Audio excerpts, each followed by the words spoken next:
সুমা আক্তার। সুমা আক্তার, বয়স কত? 30-এর উপরে হবে। 30-এর উপরে হবে। জন্ম জেলা কোথায় আপনার? আমি ঢাকা মানিকনগরে জন্মগ্রহণ করছি। আচ্ছা, শুরু করেন আপনার জীবনের গল্প, ছোট করে হলো আমরা একটু জানার চেষ্টা করি। জি প্লিজ। আমার বাবা টিকাতলি চাকরি করতো, ওইখানে প্রেস কোম্পানিতে। তো উনি ছোটকাল থেকে আমরা মানে ঢাকায় জন্ম হয়েছি। আমরা 3 ভাই বোন, বড় ভাই, এরপর আমি আর একটা বোন আছে। আচ্ছা। আর মাকে নিয়ে আমরা ঢাকায় মানিকনগরে থাকতাম। আচ্ছা। তো আমিও মোটামুটি পড়াশোনা করছি, আর ভাইয়াও অনার্স মাস্টার্স করছে, বোনটাও বদ্রুন্নেসা থেকে অনার্স করছে। জি। তো এই অবস্থা। তো মা মারা গেছে 3 মাস হইলো। নবাবগঞ্জে আমাদের বাড়ি। ওকে ওকে। আপনি ভাই বোনদের মধ্যে কততম? দ্বিতীয়। বড় ভাই আমি, এরপর আমার বোন। ঠিক আছে। এরপর নবাবগঞ্জ আমাদের বাড়ি, ওইখানে আব্বা 5 শতক জমি রাখছে, ওইখানে আমরা ছোটখাটো একটা বাড়ি করছি আর কি। আচ্ছা। সারা জীবন বাবা তো কষ্ট করেই আমাদেরকে মোটামুটি নিম্ন মধ্যবিত্ত পরিবার বলা চলে। জি। তারপর এখন ওইখানেই ছিলাম। পরে মা মারা গেছে, আমি, আমার বড় ভাই, আমার বোন, আমরা সবাই ঢাকায় থাকতাম, মানে মগবাজারে থাকতাম। আমি ম্যাট্রিক পাস করছি ডেমরা মাতুল স্কুল থেকে। এরপর এখান থেকে করার পরে আর.কে চৌধুরী ডিগ্রি কলেজে ভর্তি হয়েছিলাম ইন্টারমিডিয়েট পড়ার জন্য। আচ্ছা। তো ওইখানে পড়ার জন্য ভর্তি হয়েছিলাম। পরে এরপরে একটু দিনের বুঝ চলে আসলো, তখন তো দিন বুঝি নাই, পর্দা করতাম না। তো দিনের বুঝ আসলো পরে আমি বাংলা পড়াশোনা ছেড়ে দিয়ে ভাবলাম যে এখন আর বাংলা পড়াশোনা করে কি করব, মাদ্রাসা ভর্তি হিফজ করার জন্য। আচ্ছা। যদি হিফজটা কমপ্লিট করতে পারি তাহলে আলেম পড়বো। ইন্টার করার পরে আপনি হাফেজ হওয়ার জন্য ভর্তি হয়েছেন? হ্যাঁ, মানে দিল এমন চাইছিল, মানে তখন একদম পর্দায় চলে আসছি। মাশাআল্লাহ। আগে তো আঁটু পর্যন্ত চুল ছিল, চুল ছাইরা রাস্তাতে লিপস্টিক দিয়ে হাঁটতাম, মানে খুব অন্যরকম। আচ্ছা, মানে পুরো একটা রিভার্স লাইফ বলা যায়। হ্যাঁ, আগেকার তুলনায় একদম ছেলে বন্ধু মেয়ে বন্ধু নিয়ে ঘোরাঘুরি, মানে হাসা তামাশা, মানে যা আছে জীবনে। কেন আপনার এই পরিবর্তনটা হলো? মানে থাকে না যে হঠাৎ করে না দিনের প্রতি মানে একটা ভিতর থেকে যে আল্লাহ ভীরু আসলো ভিতর থেকে। কোনো ঘটনা আছে নাকি এমনিতেই? কোনো ঘটনাই নেই, ঠিক আছে। তো এরকম হওয়ার পরে ওই যে আমার ভাইয়া অনার্স কমপ্লিট করার পরে মানে 3 দিনের সময় লাগাইছিল জামাতে গিয়ে। তো ও আয়সা দিনের কথা বলতে বলতে এরকম আসলো দিনের ভিতরে। তো আসলে পরে বললাম যে না, এখন আর দুনিয়া না আখিরাত। তখন আপনার বিয়ে হয়নি? না না। আচ্ছা। আখিরাত গোছানোর জন্য চেষ্টা করলাম, ভর্তি হইলাম মাদ্রাসায়। তো আমি আর জানি না, আমার বড় ভাই হচ্ছে আপনার দিল্লি রোডে চাকরি করে। ওই পাশে আবার ওর বাবা ইলেকট্রনিক্স দোকানে চাকরি করতো। আচ্ছা। তো ওই যে মসজিদে বসে থাকতো, সময় লাগাইতো। তো ওই ভাইয়ার সাথে ওনার একটু চলাফেরা উঠা বসা। আচ্ছা। এরপরে সে এভাবে জানতে পারে যে তার একটা বোন আছে, সানোয়ার ভাইয়ের একটা বোন আছে। তো ওনার মাকে দিয়ে 3 দিনের ওই যে মাস্তুরাত লাগায় না, ওইখানে আমাকে একটু টেকনিক করে নিয়ে আসলো যে ওনার মাকে দেখাবে আমাকে। দেখানোর জন্য তো আমার শাশুড়ি এখানে দেখলো, পরে সে আমার মানে খুবই মানে এই মেয়েই বিয়ে করাবে তার ছেলে দিয়া।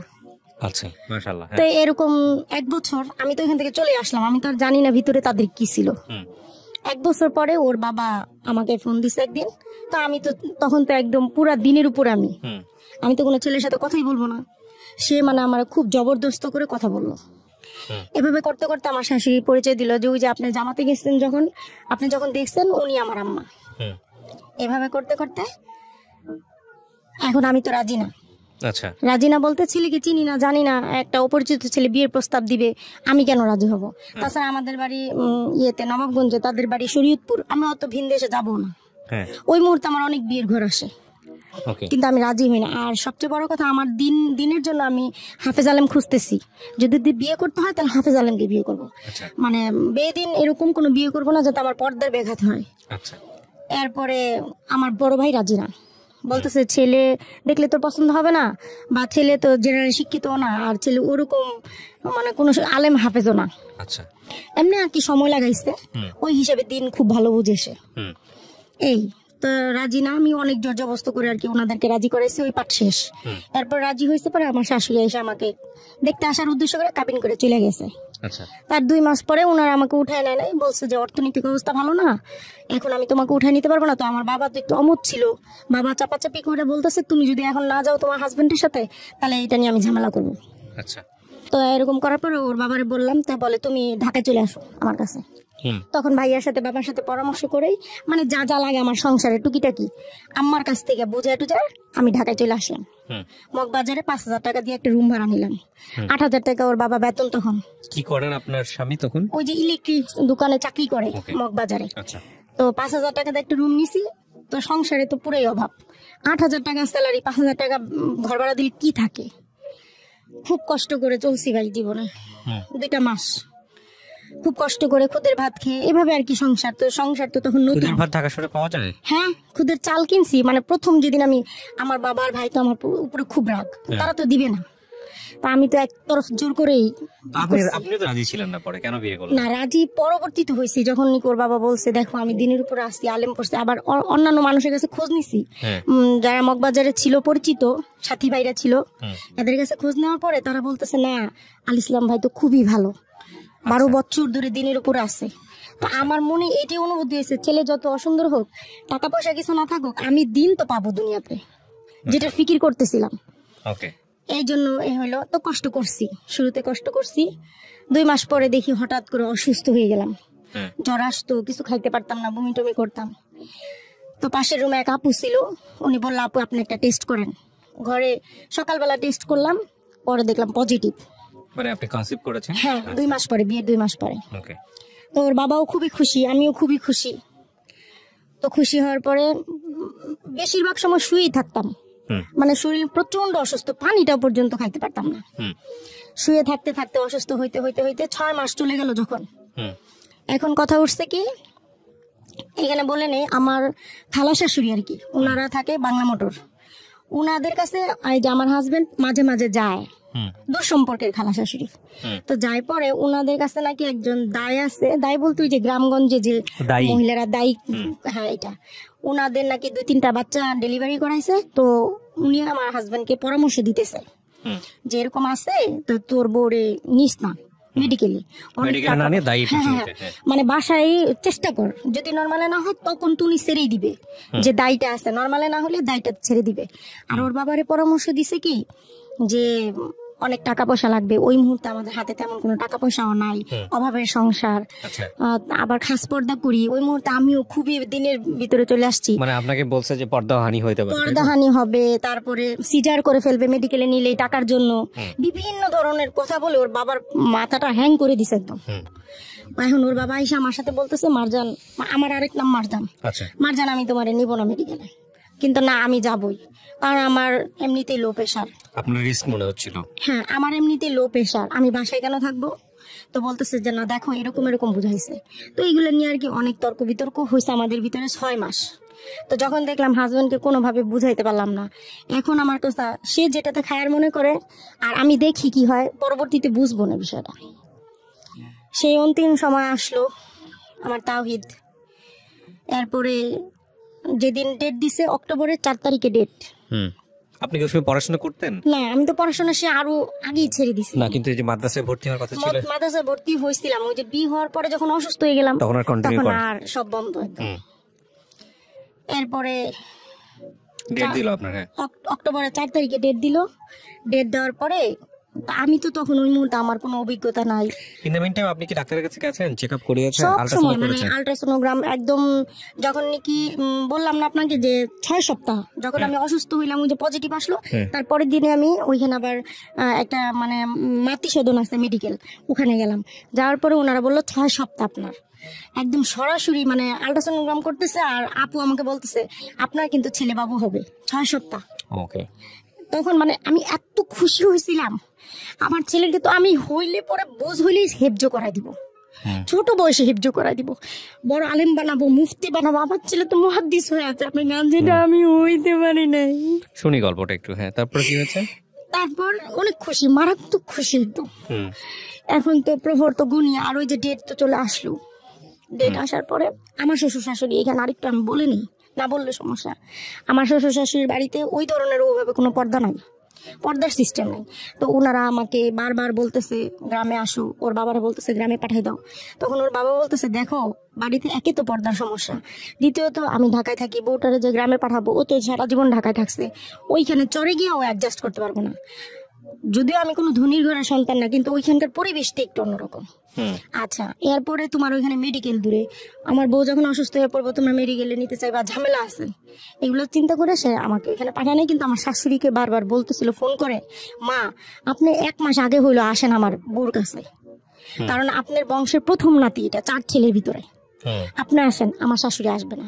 তার ওই যে মেয়ে আছে, মেয়ের ঘরের নাতি আছে, ওনার হাজবেন্ড বাইরে থাকে, সে আসবে না। মানে সে জিদ ধরে বসলো, তোর বউরে যদি গ্রামে পাঠা, নাহলে আমি যাবো না এখানে।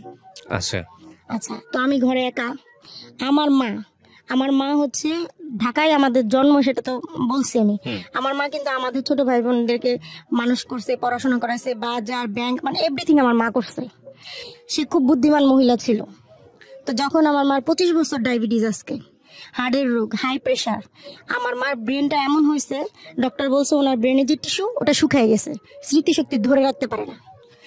তো আমার মা ঢাকায় আসছিল ভাইয়ের বাসায়। তো আমার যখন এরকম হালকা হালকা পেন, অসুস্থ, আম্মাকে আবার আমার কাছে একদিন আগে পাঠাই দিছে ভাইয়া, বলছে মারজানের কাছে তুমি চলে যাও।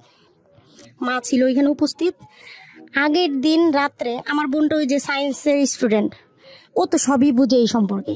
ও বলছে কি, আপু তোমার কোনো সমস্যা হলে আমাকে সাথে সাথে ফোন দিবা, আমি চলে আসুন।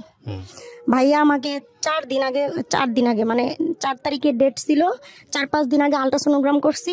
ডক্টর বলছে একদম নর্মাল, আপনার কোনো সমস্যা নেই, আপনার বাচ্চা সুস্থ। আপনি 4 দিন পরে আপনার ডেট। ভাইয়া আমার 4 দিন আগে বললো 10,000 টাকা উঠে আইনা ঘরে রাখছি তোর জন্য, যেদিন পেন আসবে আমার ফোন দিবি, মেডিকেলে যাবি, তো 10,000 টাকা তোরে দিব, এরপরে লাগলে পরেরটা পরে দেখুন। এখন রাত্রে হঠাৎ করে হালকা হালকা পেন আসে আমার, আমি তো বুঝতে পারি না, ওর বাবাও বুঝে না।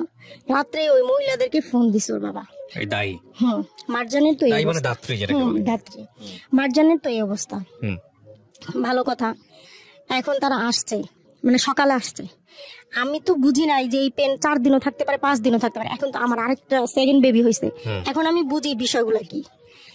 তো তারা আসলো, পরে আমাকে একটু চেক করলো, চেক করে ওর বাবাকে বললো, আর বাবা বললো কি অবস্থা বলেন তোর? বলে হ্যাঁ আজকেই হয়ে যাবে, নর্মালি হয়ে যাবে, কোনো সমস্যা নাই, আপনি পাশের ঘরে চলে যান আর আমরা এখানে। তো একজন ধাত্রী, তার বয়স 35-40, আর একজন নার্স, তার বয়স 25 বা 30 এরকম হবে, তারা 2 জন। আর ঘরে আমার আম্মা। মা তো দাঁড়ায় রয়েছে, আমি কান্না করতেছি, মা আমাকে দেখতেছে, ধরতেছে। শুরু থেকে বলি, আমাকে সে করলো কি, প্রথমে 2টা ট্যাবলেট খাওয়াই দিল। আমি জানি না যে কি ট্যাবলেট খাওয়াইছে, খাওয়াই দিল। এবং আগেই বলছিল একটা নারকেল তেলের বোতল আইনা রাখতে, সেটা আইনা রাখছি 1 বোতল। আচ্ছা, এরপরে ট্যাবলেট খাওয়াই দেওয়ার পরে সে আমাকে একটা ইঞ্জেকশন দিয়ে দিল। ইনজেকশনও দেয় তারা? আচ্ছা, ইঞ্জেকশন দিয়ে দিল। পরে 1 ঘন্টার মধ্যে আমার এমন অবস্থা হইলো, মানে ব্যথায় আমি তখন আর মানে ঘরে থাকতে পারতেছিলাম। ওকে, মানে পেইন বাড়ানোর জন্য পেইন। আচ্ছা হ্যাঁ, ইঞ্জেকশনটা দিয়ে দিছে। একটু পরে আমার হাজবেন্ডকে আমি ডাকাইছি, আমার আম্মাকে দিয়া আসছে। পরে মানে ব্যথা সহ্য করতে না পারে ওরে আমি জড়াই ধরছি রুমের ভিতরে। এখন বলে কি, মারজানা আমার সারা দাও, ওইখান থেকে সবাই আছে, ওনারা 2 জন আছে, আম্মা আছে, আমি ওই রুমে থাকি, তুমি থাকো। ও চলে গেল পরে এই যে তারা দরজা বন্ধ করলো, আমার ওইখানে আমার হাজবেন্ড পাশের রুমে নামাজ পড়তেছিল। তো মাও দাঁড়ায় রয়েছে, আমি কান্না করতেছি। মানে তখন মানে যখন এরকম 1 ঘন্টা পরে এই অবস্থা, 2 ঘন্টা, 3 ঘন্টা, 4 ঘন্টা বেবি আসে না। ওরা করতেছে কি, আমি রুমের মধ্যে মানে হাঁটা চলাফেরা করতেছি, আর ওরা আমাকে আধা ঘন্টা অন্তর অন্তর শুয়াই দিতেছে, শুয়াইয়া মানে ট্রাই করতেছে, ওর মাথা ধরে টানতেছে তারা। আচ্ছা, যখন নাকি 4 ঘন্টা হয়ে গেল, আমি লুকাবো না, আজকে কিছু লুকানোর এখানে কিছুই নেই। আমার সন্তান চলে গেছে দুনিয়া থেকে, মা বাবা ভাই বোন পৃথিবীর সবাই জানে এই ঘটনা। আমার প্রস্রাব, পায়খানা, বমি সমস্ত কিছু আমার দেহ থেকে বের হয়ে গেছে। তারপরে 5 ঘন্টা হয়ে গেল, তারা আমাকে ছাড়ে না। আমি শুইতে পারি না, শুইলে মনে হয় কি বাচ্চা আমার উপরে উঠে যাচ্ছে। তার মানে কি, সময়ের আগে তারা আমাকে ব্যথার ওষুধ খাওয়াই দিছে, এখন বাচ্চা নিচে আর নামতেছে না, উপরের দিকে উঠে যাচ্ছে।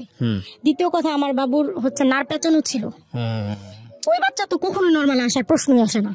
পরে আমি এই 5 ঘন্টা ঘুরতে ঘুরতে দৌড়াইতেছি, স্যালাইন ধরে রাখছে নার্স, আর আমি রুমের মধ্যে দৌড়াইতেছি, আর সে আমাকে বকাবকি করতেছে, এই তুমি এত জোরে জোরে কেন কথা কান্না করতেছো, আস্তে করো, তুমি তো বেয়াদব, কথা শোনো না। মানে সে যত ধরনের মুখের টর্চার আমাকে করতেছে। এখন আমি বললাম কি, যখন 5 ঘন্টা হয়ে গেল শেষ, আমি বললাম আমার হাজবেন্ডকে ডাকেন, আর না হয় আমি এখনই রুম থেকে বের হয়ে যাব, আর আপনারা কি আমাকে মেরে ফেলবেন? আমার বাবু কেন আসতেছে না, আপনারা আমাকে কেন ছাড়তেছেন না? আমি তো শুইতে পারতেছি না, শুইলে তো বাচ্চা উপর দিকে উঠে যেতেছে। আমার সুন্দর ফুটফুটে সন্তান, আপনি দেখবেন ভাই, আমি দেখাবো আপনাকে। তারা আমাকে করলো কি, সে তখন বলল মহিলা যে তুমি শুয়ে পড়ো, 1 ঘন্টার টাইম দাও, যদি 1 ঘন্টার মধ্যে তোমার বেবি না আসে আমি তোমাকে ছেড়ে দিব। আমাকে শুয়ে দিয়া নার্সকে বললো কি, ওরে ধরেন। ছয় তলার উপরে থাকি, মানে 6 তলার উপরে ছাদ, ওইখানে ছাদের উপরে একটা রুম, 7,000 টাকা ভাড়া দিই, ওই রুমে থাকি। সমস্ত পর্দাগুলো ঘরে খুলে দিল, সে খুলে দিয়ে লাইট টাইট জ্বালাই দিয়ে সে আমাকে শুয়াই দিল। ওই মুহূর্তে দেখেন, সিজার করার আগে, সাইড কাটার আগে, যেটা 2টা করা হয় মেয়েদেরকে বর্তমানে, এই 2টা করার আগে গার্ডিয়ানের সিগনেচার নিয়ে তারপরে করা হয়। ওরা আমার কোনো গার্ডিয়ানের সিগনেচার নেয় নাই এবং আমার অনুমতিও নেয় নাই। ওরা আমার সাইড কাটতেছে, আমি ব্যথায় চিৎকার করতেছি, কিন্তু আমি তখনও কোনো বুঝি ধরনের নাই। অ্যানেস্থেসিয়া দেওয়া কিছু এরকম না, আমি তখনও বুঝি নাই যে ওরা আমার সাইড কাটতেছে। আর আমি তো চিৎকার, মানে মনে হয় আকাশ বাতাসও শুনছে সেদিন আমার চিৎকারগুলো। আচ্ছা, ওরা আমার সাইড কাটছে। সাইড কাটার পরে নার্স করতেছে কি, মানে হাঁটু গেড়ে বিছানার উপরে বসছে, মহিলা তো ওইদিকে, আমার এই উপর পেটে চাপতেছে, প্রচুর চাপতেছে। আর উনি মনে হয় মাথাটা ধরে টানতেছে, বেবি আসতেছে। এরকম 5 বার করলো তারা। 6 বারের সময় আমার তাহিদ দুনিয়া আসলো। কিন্তু আমি যখন তাহিদ দুনিয়া আসলো, তখন তো সাথে সাথে আমার পেন শেষ। আমি শুধু আমার তাহিদের দিকে একবার তাকাইলাম, আমি দেখলাম কি ভাই জানেন, আমার তাহিদের একটা চোখ মানে বের হয়ে গেছে, আরেকটু মনে হয় টানলে, ওই যে বিষয়টা হচ্ছে এইভাবে টানতেছে, এইভাবে টানতেছে, তো যেভাবে টানছে এই সাইডের চোখটা পুরা, এই সাইডের চোখটা, হ্যাঁ এইভাবে ছিল, এই সাইডের চোখটা পুরো উঠে আসছে টানার চোটে। এবং মাথাটা কি হয়েছে ভাইয়া, পুরো এরকম হয়ে গেছে, দেখেন এরকম বাঁকা হয়ে গেছে, মানে চোখ উঠে গেছে, মাথাটাও বাঁকা হয়ে গেছে। এখন আমি শুধু ওর দিকে তাকায় একবারই বললাম, তখন তো আমার পেন টেন কিছুই নেই, খালাম্মা আমার বাবুর চোখ এরকম কেন, মাথা এরকম কেন? বলে কি আমি সব ঠিক করে দিতেছি, তুমি একটু চিন্তা করো না, আমার বাচ্চাটা কত কষ্ট করছে ভাই, কত কষ্ট করছে। এরপর আমার সন্তানটা আর কান্না করে না। ও বের হয়ে কান্না করেনি? না, দেখলাম কেউ গলার মধ্যে নার পেঁচানো। গ্রামের মানুষেরা বলেন নারী পোতা সন্তান, এটা আমার মা আমাকে হওয়ার পরে বলছে, গ্রামের সবাই বলছে নারী পোতা সন্তানরা অনেক ভাগ্যবান হয় দুনিয়ায়, এটা মুরব্বীরা বলে থাকে। আমার সন্তানটার এই অবস্থা। তারপর তারা মহিলা আমাকে এই কথা বলার পরে সে নিয়ে নাটটার কেটে, আমি তো তাকাই আছি দেখি কি করতেছে, আর বারবার বলতেছি খালাম্মা আমার বাবু কেন কান্না করতেছে না। আম্মু তো দাঁড়ায় আছে, চুপ করে কিছু বলে না। মারে বললো কি চুলায় গরম পানি দেন, গরম পানিটা একটু কুসুম গরম হলো, নিয়ে আসলো হাঁড়িটা, ওইখানে শুধু ছেক দিতেছে আর তাহিদের চোখের মধ্যে এভাবে চাপ দিতেছে, দিয়া চোখটা বসায় দিল, মাথার মধ্যে চাপ দিয়া মাথাটা একটু ঢুকাই দিল ভিতর দিকে। এবং আমার বাবু কান্না করতেছে না আধা ঘন্টা। বাচ্চা হওয়ার জন্মের 3 মিনিটের মধ্যে কান্না করতে হয়, কান্না না করলে ব্রেন অক্সিজেন পৌঁছে না, সেই ব্রেন আস্তে করে ড্যামেজ হতে থাকে। এটা তো এখন বুঝতে পারছি, তখন তা জানতাম না। কিন্তু এটা জানতাম বাচ্চা জন্মের পরে কান্না করে, কিন্তু সেটা তখন বারবার এই জন্য বলতেছিলাম আমার বাবু কেন কান্না করে না। এখন তাহিদকে সে থাপড়াইতেছে, লাইতেছে, উষ্টাইতেছে, কি যে করতেছে আমার বাচ্চাটাকে, আমি শুধু দেখতেছি তাকায়া, কোনোভাবে কান্না করতেছে না। আধা ঘন্টা পরে এখন আমাকে সে বলতেছে ছেলে বাবুরা দেরি করে কান্না করে, তুমি চুপ থাকো, কোনো কথা বলবো না, যেহেতু তোমার বাবু আসছে। 1 ঘন্টার মধ্যে বলছি, আধা ঘন্টার মধ্যে বাবু আসছে, এখন কোনো কথা নাই, বাচ্চা কি করবো আমি করতেছি। সেই বাচ্চাকে যখন দেখলো কান্নাই করে না, আধা ঘন্টা পরে নল বের করলো, একটা নল বের করে ওর নাকের মধ্যে ঢুকাই দিয়ে দিল, ফু দিল, পরে সাথে সাথে আমার বাচ্চা চিৎকার দিয়ে কান্না করে দিল। বিষয়টা হয়েছে যখন আমি ঢাকা মেডিকেল নিয়েছি, এখানে বলে নেই, ঢাকা মেডিকেল গেছি, ওরা স্যার ডক্টর বলতেছে, কিন্তু এই কান্নার এক্সপ্লেনেশন আপনি পরে বুঝছেন জিনিসটা, তাই বলতে যাচ্ছেন। হ্যাঁ বলেন, স্টেপ বাই স্টেপ বলেন, তারপরে কি হয়েছে? আচ্ছা, এরপরে কান্না করলো, পরে সে আমাকে বলতেছে বাচ্চাটা তো একটু মানে অসুস্থ বোধ মনে হইতেছে, তুমি ওরে নিয়ে একটু মেডিকেলে গিয়ে অক্সিজেনের ব্যবস্থা করো। এই ধাত্রী বলতেছে। হ্যাঁ, অক্সিজেন তো যখন কান্না করে নেই 5 মিনিটের মধ্যে অক্সিজেন দেওয়া দরকার, ওর তো ব্রেন ড্যামেজ হইতেছে অক্সিজেনের অভাবে। তো সেখানে আমাকে আধা ঘন্টা পরে বললো, যখন নাকি আধা ঘন্টা পরে পানি সরলো, পরে নাকের পানি সরলো, পরে কান্না করলো পরে এখন আমার বলতেছে আপনি ইয়া করেন, এখন আর নিতে হবে না, বাচ্চা তো কান্নাই করে ফেলছে। কিন্তু আধা ঘন্টায় তো আমার বাচ্চার পুরো বাম সাইড অবশ হয়ে গেছে, রক্ত তো চলাচলই করে নাই ব্রেনের ভিতরে, রক্ত সব জমাট বেঁধে গেছে রক্ত। আচ্ছা গেল, এরপরে নিতে হবে না, তো নিতে হবে না, ঠিক আছে ভালো কথা। ওর বাবারা ডাকেন, এবার খুশি সংবাদ, ছেলে কান্না করছে, ওর বাবারা ডাকেন, আজান দিতে বলেন। বাবা আসলো, কোলে নিল, আজান দিল। ওর বাবা বলতেছে বাবুর চোখটা এরকম, মানে পুরোটা চোখটা ভিতরে ঢুকে নাই, একটু তো হালকা হালকা উপরেই আছে, মাথাটা ওই অবস্থা। আচ্ছা আমার বাবুর চোখটা এরকম কেন? আস্তে আস্তে ঠিক হয়ে যাবে, একটু মানে হওয়ার সময় একটু আঘাত পাইছে তো এই জন্য একটু এরকম হয়েছে।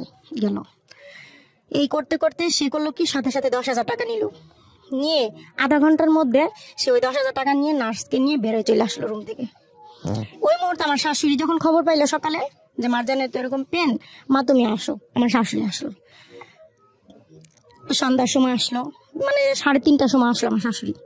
তাওহিদ তো হয়েছে আরো আগেই। আমার শাশুড়ি দেখে বলে ওর মাথাটা এরকম এত বাঁকা হইলো আর চোখটা এরকম হয়ে রয়েছে, ওরে অনেক টানছে না রে। আমার বলতেছে, আমাকে মা আমি তো এগুলো বুঝি না, কিন্তু এরকম এরকম ঘটনা ঘটছে। আচ্ছা যাক, নাতি তো কানতেই আছে, ভালোই থাক। দেখে তো সবার মন ভরছে। এখন আমারও তো ওরা সাইড কাটছে, আমি তো লড়তেও পারি না, চড়তেও পারি না। সন্ধ্যা থেকে দেখি আমার বাচ্চা কান্না করতেছে, আর আমার আর ওগুলা দেখে সহ্য হইতেছে না। আমি ওই সময় আমি কিভাবে একটা বাচ্চা কুলি করে নিয়ে বসে থাকি। তারপর আমি পা দুইটা এমনি ছড়াই দিয়া তাহিদিরে কুলে নিয়ে বসে রয়েছি, আর ও যে কান্না করে ওর মুখের দিকে তাকায় রয়েছি। ও যে কিভাবে কান্না করতেছে, ওর কান্না না, ও হচ্ছে খিচুনি হইতেছে ওর।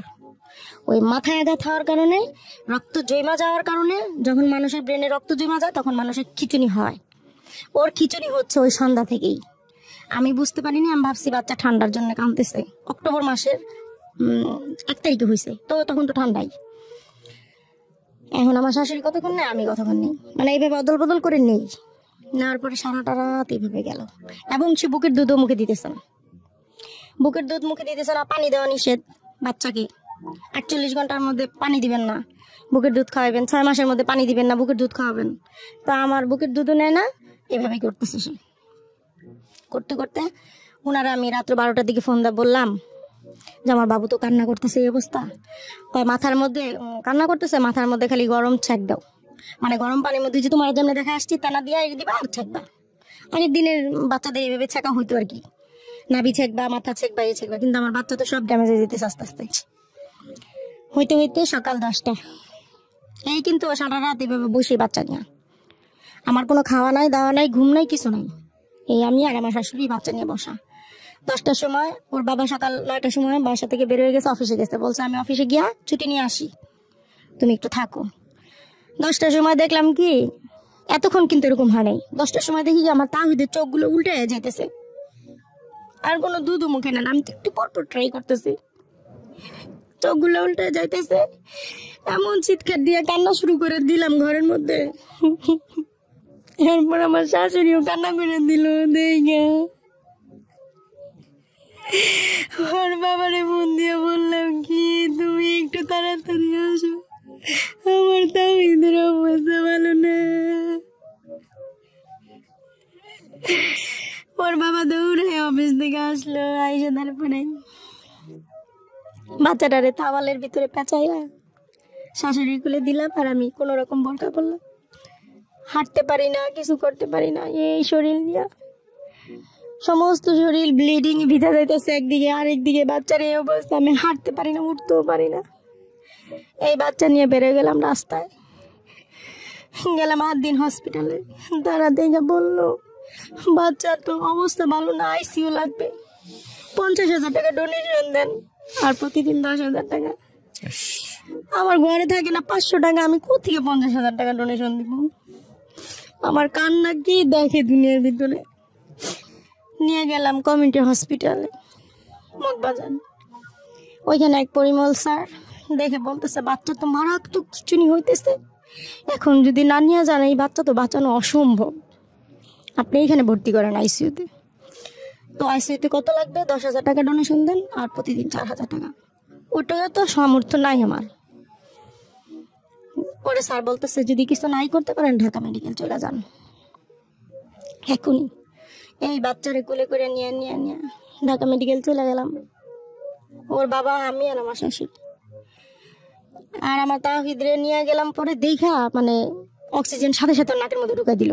মানে ওইখানে বাহিরে একটা বেডের মতো থাকে, অসুস্থ বাচ্চারা ওইখানে আসলে অক্সিজেন লাগাই দেয়, সাথে সাথে অক্সিজেন লাগাই দিল।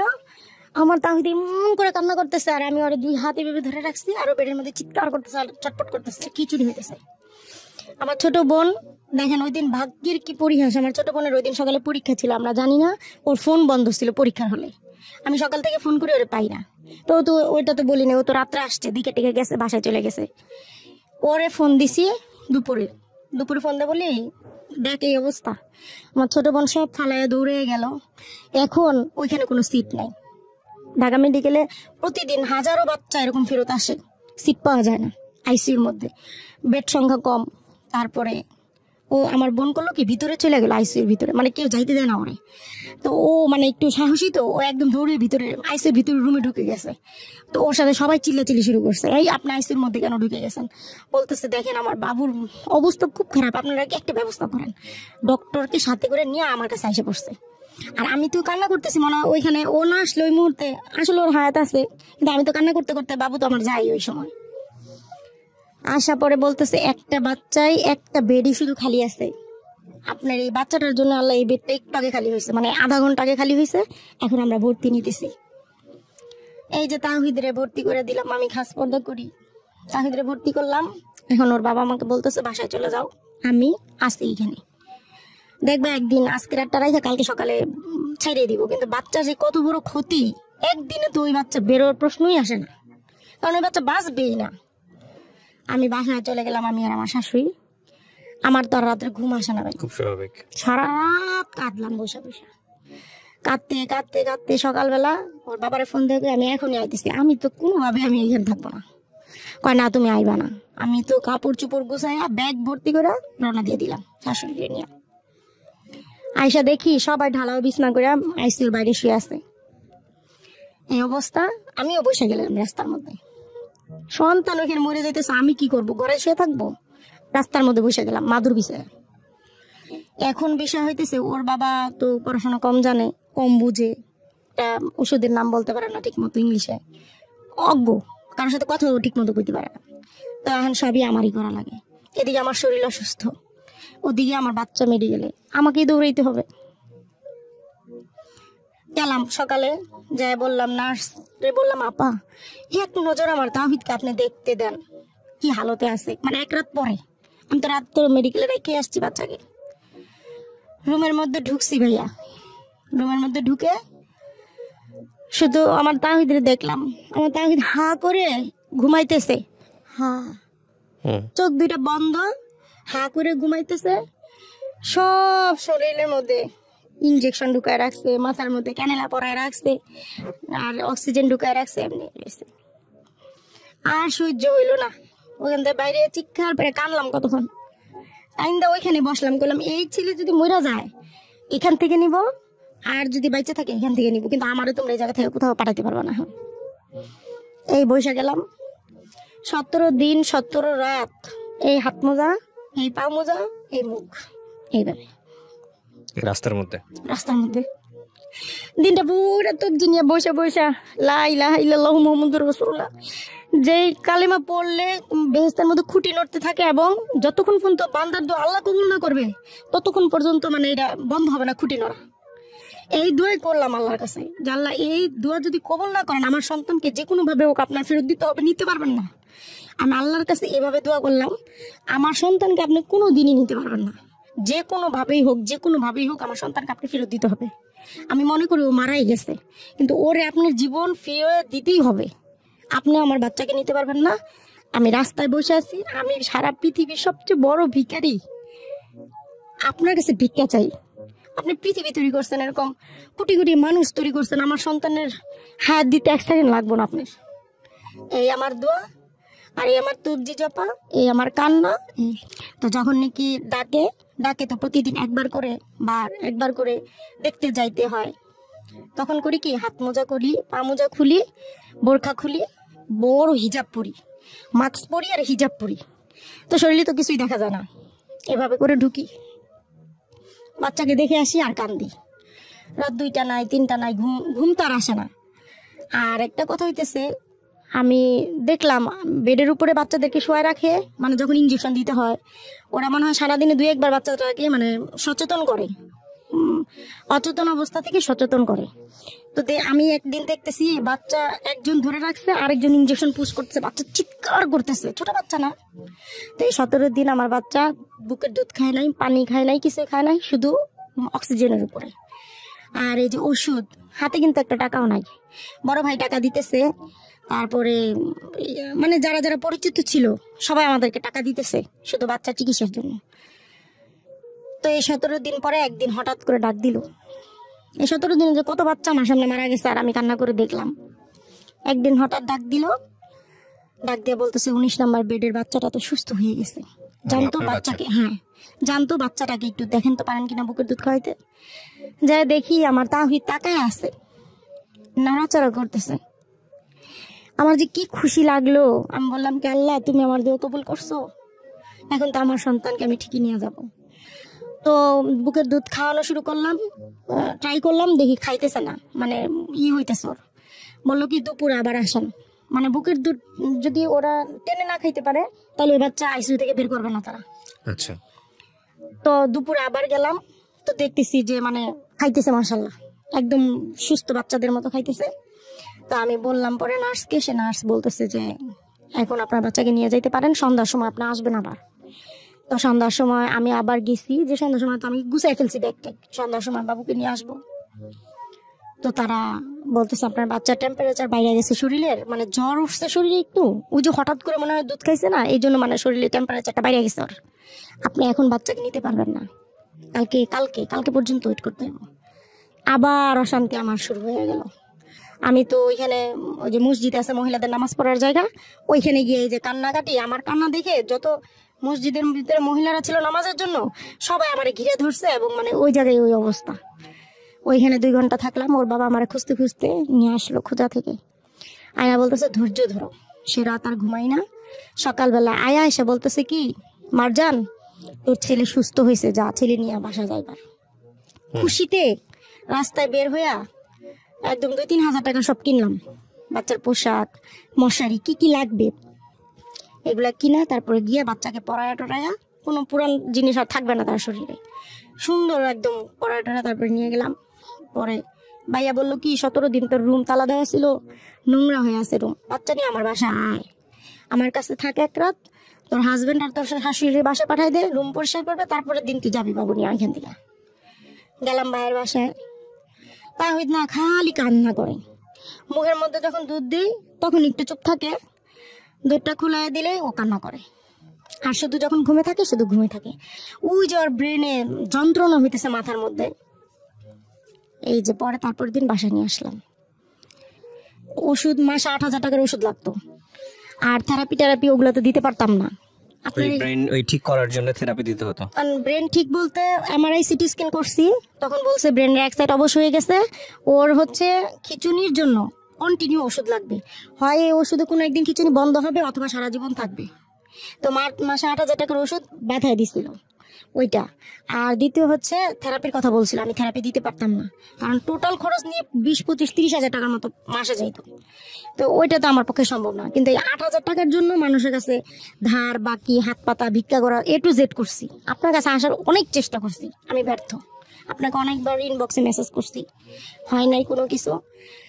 তো যাই হোক, ওই দিন ওষুধ ছিল না, মানে দেখা গেছে কি 2-3 দিন গ্যাপ হয়ে যেত ওষুধ আনতে, টাকা নাই। ওর বাবা মাসে 17-18 হাজার টাকা কামায় বা 16 হাজার টাকা কামায়, মানে এভারেজ এরকম। তো আমি ঘর ভাড়া দিই, আরেকটা বেবি আসলো, তুই জানার ছোট আরেকটা বেবি আছে 2 বছরের, তাইলে আমি ওরে খাওয়াবো না, ওর ওষুধ খাওয়াবো না, সংসার চালাবো। ও বেঁচে ছিল কত বছর? 3 বছর। 3 বছর পর্যন্ত বেঁচে ছিল? এই 3 বছরে ও কি কথাবার্তা বলতো নাকি অটিস্টিক হয়ে মা গিয়েছে? মা গু গু সব মা গু। আচ্ছা, যখন ক্ষুধা লাগতো কান্না করতো, তো আমি কোলে নিতাম, খাওয়াইতাম, কান্না বন্ধ হয়ে যেত। আপনার এই এখন যে বাচ্চাটা আছে, বাচ্চার বয়স কত? এই বাচ্চার বয়স 2 বছর। ওর আচরণ আর এর আচরণের মধ্যে নিশ্চয়ই পার্থক্য ছিল। ও তো সুস্থ আর ও তো অসুস্থ। সেটাই বলছি, তা ও তো মানে অটিস্টিক হয়ে গিয়েছে। হ্যাঁ, ও মানে ও হচ্ছে মানে ডাউন সিনড্রোমের বেবি Down হচ্ছে, syndrome। না না ভাইয়া, ডাউন সিনড্রোমের বেবি হইতেছে রক্ত থেকে যে জন্মগত প্রতিবন্ধী, আর ও হচ্ছে ওই সিনড্রোমের বেবি। মাথা আঘাত লাগার কারণে জন্মের সময় যে বাচ্চাদের মাথা আঘাত হয়, ওই বাচ্চাগুলো এরকম, ওইটাও এক ধরনের প্রতিবন্ধী। মানে ওই যে ব্রেনটা এক সাইডে ড্যামেজ হয়েছে, ওই কাজটা তো আপনার এই হাতটা তো লড়বে না, ওর হাত নড়তো না, হাত নড়তো, পা নড়তো, যেগুলো আমার মানে ওর আই কন্ট্যাক্ট ছিল না। ওর আইটা ঠিক হয়েছিল পরবর্তীতে? হ্যাঁ, চোখ টোক একদম সমান হয়ে গেছিল, সব ঠিক হয়েছিল, কিন্তু ওর আই কন্ট্যাক্ট ছিল না। এই জন্য বলছে থেরাপি দিতে, ওই যে ওটা আপনারা পারেন নাই? আমরা তো পুরোপুরি পারিনি থেরাপি দিতে। মারা গেল কিভাবে? হ্যাঁ, ওই যে ওষুধ, যখন ওষুধ শেষ হয়ে যেত 2 দিন 3 দিন চলে যেত, আর খিচুনিটা তখন উঠে যেত। খিচুনিটা উঠে গেলেই মানে ওর অবস্থা নাজেহাল হয়ে যেত। যেদিন এরকম হলো দেখেন, সুস্থ একদম সুস্থ, ও যেদিন এরকম হলো দুপুর থেকে একটু একটু জ্বর, সন্ধ্যার সময় দেখি ফুললি জ্বর, ওষুধ নাই ওই দিন আমার। তারপরে ওর বাবা একজনের কাছ থেকে 1000 টাকা ধার করে ওষুধ আনলো, 1 পাতা ওষুধ 1000 টাকা, আর অনেক তো ওষুধ দিছে। তো ওইটাই খিচুনির এক নম্বর ওষুধ আর কি। ওই ওষুধটা রাতে খাওয়াইলাম, রাত বাড়তে বাড়তে ওর জ্বরও বাড়ে। ও এবং মুখে কিছু দেয় না, মানে খাবার দিলে খায় না। বাড়তে বাড়তে 2টা বেজে গেল। 2টার সময় দেখি মানে ওই যে স্যালাইনের উপরে রাখছি শুধু, মানে স্যালাইন খাওয়াইতেছি, মানে কিছু খায় না সে। আর জ্বর জ্বর খিচুনি, আর কিছু খায় না, দিলাম স্যালাইন। দিতে দিতে 2টার সময় দেখি নাক দিয়ে মুখ দিয়ে মানে এমন ভাবে বের হইলো ওগুলা, পেটের মধ্যে তো কিছু নয়, খালি স্যালাইনই, সমস্ত পানি বের হয়ে গেল। আর একটু পরপর 1 মিনিট পরপর ঝাঁকি দিতেছে, চোখ উল্টে যাইতেছে, আর মানে আমাশার মতো হাগু হইতেছে, অল্প অল্প রক্ত আসতেছে হাগু দিয়ে। এখন রাত 2টার সময় আর সহ্য হইতেছে না আমার। ওর বাবারে বললাম কি এখনই তুমি আমার নিয়ে হসপিটালে চলো। ও আর বাবা বললো কি দেখো ছোট মেয়েটা তো এখানে ঘুমাইতেছে, এখন বাজে সাভারে রাত 2টা, আমাদের বিকাশে মাত্র 300 টাকা ওর বাবার মোবাইলে, আমার হাতে 1 টাকা নাই, ঘরে একটা 4 আনা পয়সা নাই যে আমি ওরে নিয়ে বেরোয় কোথাও যাবো। বাবা বলে কি সকাল হোক মারজান, এরপরে ওরে নিয়ে মেডিকেলে যাইও। সকাল হইলো, আমি তো আর ঘুমাই না, পোলা নিয়ে বসে আছি। সকালবেলা মেডিকেল গেলাম। কোথায় গেলাম? নিউরোসায়েন্সে, কারণ খিচুনির মেন ওষুধ হইতেছে নিউরোসায়েন্সে, ব্রেনের। গেলাম পরে সে বললো সিট খালি নাই, বাচ্চা মারাত্মক, নিয়ে যান শিশু হসপিটালে। আমাকে ঢাকা মেডিকেল নিবো, কারণ আগে শিশু হসপিটালে যান। ওই তখনই যদি বাচ্চাটা মানে অক্সিজেন দিত আর স্যালাইন দিয়ে দিত শরীরে, ওর কিন্তু স্যালাইন অক্সিজেন দুটোটারই ঘাটতি হয়েছে। খিচুনি হইলে কিন্তু অক্সিজেন থাকে না শরীরে, তখনই কিন্তু আমার বাচ্চাটা একটু দাঁড়া হয়ে যায়। শিশু হসপিটাল থেকে দেখা ছেড়ে দিল, বললো আমাদের এখানে সিট নাই, নিউরোসায়েন্সে সিট নাই, শিশু হসপিটালে সিট নেই, ঢাকা মেডিকেল নিয়ে যান। ঢাকা মেডিকেল নিতে নিতে বেলা 2:30 গেলাম, পরে সে বলতেছে বাচ্চা পালস নাই, অথচ বাচ্চা কিন্তু নড়তেছে, সকাল থেকে সবই ঠিক ছিল। ওই দৌড়াদৌড়ি করতে করতে পালস চলে গেছে, পালস নাই, বাচ্চার অবস্থা নাজেহাল। আইসিইউর ভিতরে নেন, আইসিইউতে নেন, ঠিক আছে আইসিইউতে নেন, আইসিইউতে সিট খালি নাই, ইয়েতে নিয়ে যান, প্রাইভেটে নেন। আমাকে মইরা গেলে এখনই মইরা যাবো, কিন্তু আমি প্রাইভেটে করতে গিয়ে নিয়ে মরে। যে মানুষ আমি 1000 টাকার ওষুধ কিনতে পারি না, সে মানুষ আমি কিভাবে প্রাইভেটে নিয়ে মরে। এরপরে সেই বাচ্চাটা স্যালাইন দিল, ওইখানে 2-3টা ডক্টর চলে আসলো, স্যালাইন ট্যালাইন দিয়ে সবকিছু দিল। দেখলাম কি তাওহিদের পালস ফিরে আসছে। ফিরে আসলো পরে আমি তো তখন আমি একদম শান্তি যে আমার বাচ্চার পালস ফিরে আসছে, এখন আর কোনো সমস্যা নাই। ডাক্তার বলতেছে আপনার বাচ্চার পালস ফিরে আসছে, যান একটা জ্বরটা যদি কমে তাহলে আপনার বাচ্চা সুস্থ, যাই একটা ডোজ নিয়ে আসেন। গেলাম ডোজটা আনতে, মাত্র মানে 1 মিনিটে সময় হয় নাই। পাশে আপুরে বললাম কি আপু তাহিদের দিকে একটু তাকায় থাকবেন, দেখবেন ও কি করে, আমি শুধু ওষুধটা নিয়ে আসি। ওই সিট থেকে মনে হয় 2 মিনিট গেছি, যে ওষুধটা আনছি শুধু, আইসা দেখি স্যার আমার বাচ্চার বুকটা চাপতেছে ইচ্ছা মতো। ওই পাশের ওই আপু মানে ও যখন ওর খিচুনি এমনি ঝাঁকি দিয়ে ওর দুমটা চলে গেছে, তখন ওই আপু তো ও তো নড়তেছিল, কান্না করতেছিল, তো একটা বাচ্চার কান্না বন্ধ হয়ে গেছে, সবই বন্ধ হয়ে গেছে। ওই আপু দেখে বুঝে ফেলাইছে, ডক্টরকে ডেকে আনছে, আমাকে না ডাইকা।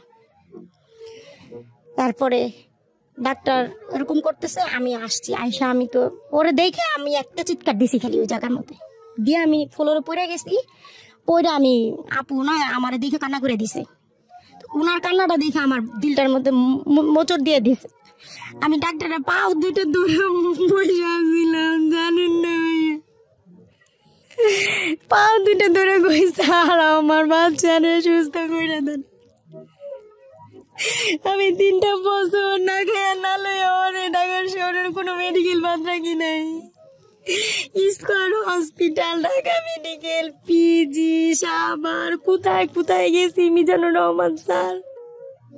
মাসে 8,000 টাকার ওষুধ খাইছি, ঘরে খাবার ছিল না, মানুষের কাছে দাঁড়িয়ে দাঁড়িয়ে ভিক্ষা করে বেড়াইছি আমি। আমার এত সুন্দর সন্তান দুনিয়া থেকে চলে গেছে। ওই সময় মারা যায়, ওই সময় বাচ্চাটারে কোলে নিয়ে বসেছিলাম, আমার তাহিদ একরকম ছিল। 10 মিনিট পরে দেখি আমার বাচ্চাটা এত সুন্দর হাসি দিতেছে মার কোলে। এই বাচ্চাটা নিয়ে 2টা ঘন্টা বসে বসে কান্না করলো। এই গল্পটা থেকে আমাদের একটা জিনিস আমি বলি আপনাদেরকে, প্রিয় দর্শক এবং শ্রোতা যারা এতক্ষণ শুনলেন, ইউটিউবে যারা শুনবেন বা দেখবেন, জীবনে কখনো কোনোদিন আজকের এই গল্প যারা শুনেছেন তারা মনে মনে প্রতিজ্ঞা করেন কখনোই এই বাচ্চা হওয়ার ক্ষেত্রে কোনো ধরনের মানে কোনো প্রকার কোনো রিস্ক নেবেন না। আমরা একটা সময় ছিল যখন ডাক্তারি সেবা পেতাম না, এই ধাত্রীরা এসব কাজ করতেন, ঠিক আছে, ওই সময়টার কথা আলাদা। আর এখন যেখানে উন্নত চিকিৎসা সেবা আছে, বাচ্চা ঘরে আসার সঙ্গে সঙ্গে প্রতি মাসে সেভিংস করা শুরু করেন। যদি পয়সা না থাকে ধার করে হলেও সেভিংস করেন এবং চেষ্টা করেন, যেহেতু এটা আপনার ভবিষ্যৎ, যে আপনার স্ত্রীকে এমন একটা জায়গায় নিয়ে যাওয়ার জন্য যেখানে সে বেস্ট ট্রিটমেন্টটা পাবে, চেষ্টার যেন কোনো ঘাটতি না থাকে। এটা একটা গল্প। আরেকটা হচ্ছে যে এই ভদ্রমহিলা যে 3টা বছর তার বাচ্চা বেঁচেছিল, এই ভদ্রমহিলা কিন্তু প্রতিদিনই বেঁচেছে, প্রতিদিনই মরে গেছে। কারণ প্রত্যেকটা মোমেন্টে যে যুদ্ধ, একটা বাচ্চার দুনিয়াতে আসার পর থেকে উনি বলছেন যে 17 দিন আমি রাস্তায় ছিলাম। এটা শুধুমাত্র 17 দিনের গল্প না, এটা 3টা বছরের গল্প। আপনার বাচ্চাটা মারা গেছে কোন সালে? এই যে অক্টোবর মাসে, এই কদিন আগে।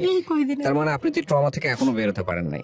তো এটা আমি জানি না, মানে একটা যেটা হচ্ছে আপনি খুব বিশ্বাসী একজন মানুষ, আপনাকে দেখে বোঝা যায় যেহেতু বাচ্চা গেছে ও নিশ্চয়ই, আমাদের তো ধর্মেই একটা আছে যারা অপ্রাপ্ত বয়স্ক হয়ে বা তারা আগেই যারা মারা যায় তারা জান্নাতি, সেদিক থেকে আপনি সৌভাগ্যবান, এভাবেই চিন্তা করবেন। আর এখানে আপনার আসলে কিছুই করার ছিল না। আপনার স্বামীর যে একটা ভুল ছিল আমি মনে করি, কারণ ওই সময়টাতে উনি যদি ওই সিদ্ধান্ত না নিতেন, পরবর্তীতে টাকা পয়সা কিন্তু আপনাদের গেছে, প্রচুর গেছে, অনেক কষ্ট করছে এই বাচ্চার জন্য, তাই না? তো ওই সময়টাতে ওই সিদ্ধান্তটা যদি না নিত তাহলে জীবনটা হয়তো বা আল্লাহ ভালো জানেন এভাবেই হয়তো ভাগ্যে লেখা ছিল, বলাটা খুব মুশকিল। তো আপনার এই গল্পটা আমি মনে করি এটা এক ধরনের সেবা হবে, বিশেষ করে যারা আজকে শুনলো তাদের জন্য, যারা সিদ্ধান্ত নেবে তাদের জন্য অনেক বড় একটা উপকার হবে। আপনি কেন বললেন রেডিওতে আজকের এই গল্পটা? আমি বলছি 2টা কারণ। প্রথমত ওর চিকিৎসার জন্য, সাহায্যের জন্য আপনার কাছে আসতে চাইছি, পাই নাই। অত্যন্ত দুঃখিত, আপনার মতো এরকম অনেক কেস হয়তো বা আমার পর্যন্ত আসে, কিন্তু আমি হয়তো দেখতে পারি না বা দেখার সময় থাকে না। আর আমি আসলে অনেকটা লম্বা সময়, আজকে আপনি মন খুলে বললেন, আমিও বললাম, আমি খুব মনোযোগ দিয়ে আপনার গল্পটা শুনেছি। অনেকদিন পর একটা গল্প আমার হৃদয়টাকে খুব এফোর করে দিল। আমি মানে বলার কোনো অপেক্ষা নাই। আমার একটা অনুষ্ঠান, আমার 3-4টা অনুষ্ঠান করতে হয়, social media plus radio plus television, অনেক কিছু মিলিয়ে আমার আসলে দম ফেলার সময় না, এরকম একটা জীবনযাপন করি আমি। আমার হাজার হাজার টেক্সট, সেখান থেকে আমি আসলে আপনার টেক্সট আমার চোখে পড়ে নাই। তবে এরকম গল্পটা যদি আমার সামনে আসতো, আমি জানি না, আমি নিশ্চয়ই হয়তো বা চেষ্টা করতাম। আমি অনেকদিন যাবত এই হেল্পিং এপিসোডগুলো করার সুযোগ পাই না, অনেকদিন যাবত, প্রায় 6 মাস 1 বছর যাবত বলা চলে। তো বাট আমার আসলে মানে সরি বলা ছাড়া এখানে আসলে কিছু করা নাই। আমারই দোষ, কারণ আমি আপনার সাথে ওইভাবে কন্টাক্ট করতে পারিনি। যেমন আপনাকে ইমেইলে আমার পাঠানো দরকার ছিল, আমি সেটা করি নাই। আমি করছি আপনার ইনবক্সে, আমি ফেসবুকের ইনবক্সে খুব একটা দেখা হয় না। যখন ভাই আমি যখন নাকি জানছি, মানে গত মাসে যখন ও মৃত্যুর আগে, ওর অবস্থা খুব খারাপ, আমি পাগল হয়ে গেছিলাম কি করব। তখন আমি আপনার একটা ওই সময়, লকডাউনের সময় একটা আপনার পোস্ট, ওইটা আমি পড়ছি। যখন আপনি বলতেছেন যে আমি কিন্তু ফেসবুকের ইনবক্সে কোনো মেসেজ দেখি না, আপনারা কিন্তু ইমেল করবেন আমাকে, তখন আমি ঘাটতে দিন রাত ঘুমায়া না ঘুমায়া যে কিভাবে আমি ভাইয়ের সাথে দেখা করব বা কিভাবে আমার গল্পটা আমি বলবো, তখন এই যে ফোনে এইভাবে করতে করতে এই যে আপনাকে পাইলাম আমি শেষ পর্যন্ত। কিন্তু শেষ পর্যন্ত পায়াও তো আমার লাভ হলো না। আল্লাহ ভরসা। এই লাভের জায়গাটা হয়তো অন্যের জন্য আপনি বললেন, এটা হয়তো অনেক কিছু শিক্ষণীয় হবে। আরেকটা কি কারণে আপনি বললেন আজকে? আরেকটা কারণ এই যে ওই যে শিক্ষণীয় বিষয়, আমি এখনো 1.5 থেকে 2 লাখ টাকা ঋণ আছি ভাইয়া। আচ্ছা। দ্বিতীয়ত আমার জীবনের এখন এই সময়ে যে একটা কষ্টের বিষয়, সবচেয়ে আমি আইসা দাঁড়াইছি, যেমন আমার বাচ্চাটাকে নিয়ে আমি কিন্তু গ্রামে মাটি দিছি, এমন একটা স্থানে মাটি দিছি, ওইটা কোনো কবরস্থান না, একটা জঙ্গলের মধ্যে মাটি দিছি। আমার দিল এখন কি চাই জানেন? মানে আমার শেষ ইচ্ছাটা জীবনে, ওর জন্য আমি কিছু করতে পারিনি, অনেক কিছু করছি, তারপরেও মনে হয় কিছু করতে পারি নাই। মনে হয়েছে শরীরে রক্ত বিক্রি করে ওর চিকিৎসা আমার করা দরকার ছিল, যেটা আমি করতে পারি নাই। তো এখন অনুভব হয় কি যে পৃথিবীর বুকে আমার তো সবই শেষ, টাকা পয়সা যা জমাইতে পারি নাই দিছি, ভিটা বাড়ি যা আমার শ্বশুর বাড়ি থেকে আমি যেটুকু পাইতাম সেটুকু আমি ওর পিছনে খুয়াই দিছি। এখন আমার কিছুই নাই। যদি আমার 1 টুকরা জমিও কোথাও হইতো, সেটা গ্রামের কোনো চকে হোক, ওরা আমি কবরস্থান ওইখান থেকে আমি ওরে ট্রান্সফার করা যায় সেটা আমি জানি। আমি অনেকের সাথে আলোচনা করছি, কারণ ওই জায়গাটা